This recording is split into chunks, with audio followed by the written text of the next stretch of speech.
E seche ma midhiero ma bende kelo koda midhusi mar korona medo ketho thoth ohendni mantiere kor gwenge ma pacho kaendi, achiel kuom jopur e gwenge goeko mag Homa Bay orango yo machielo ma onyalo medo godo yuto mare kopogore gi tiyo koda omenda ma oja nyiew godo chiemb rech. Yes, I'm Maxwell Ocho, a member of the Greening Lamb Initiative. We formed this group in order to assist one another with an aim of promoting economic resilience within our area. Right now we have 15 members, and each and every member has a fish pond like this.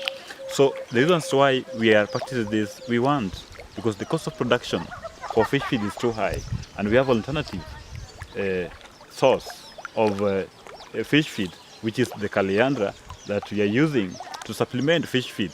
We just mix it with the fish pellets, and we realize by the end of the day we are reducing the cost of production by a half. So this tree has really helped us, we as the farmers, as well as we want to ensure every fish farmers within the region and national at large to embrace the practice of planting calendar tree, in which it helps in fixing nitrogen in the soil, and apart from that, we are able to address the issues of climate change within our region.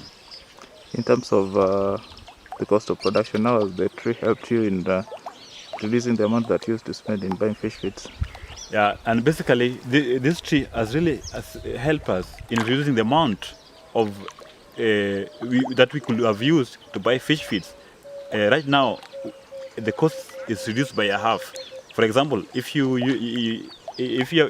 initial fish feed cost was going to around 50,000, throughout the period of fish farming, you realize you'll reduce this by half to be using like 20,000 in the fish production.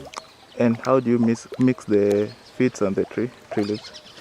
Basically, what you do is just you pluck the leaves from the main tree, then you sun-dry them for a period of 1 hour to 2 hours. After sun-drying them, the reasons why we are sun-drying them is to enable the leaf vine to detach itself from the major leaf vine, the major leaves. So after that, you just mix it. Just take a half a kg of fish pellets, you mix with the 1 kg of fish pellets. Or half a kg of fish pellets you mix with the 1 kg of calendar leaf vines. So by doing that, you feed them once at around 10 in the morning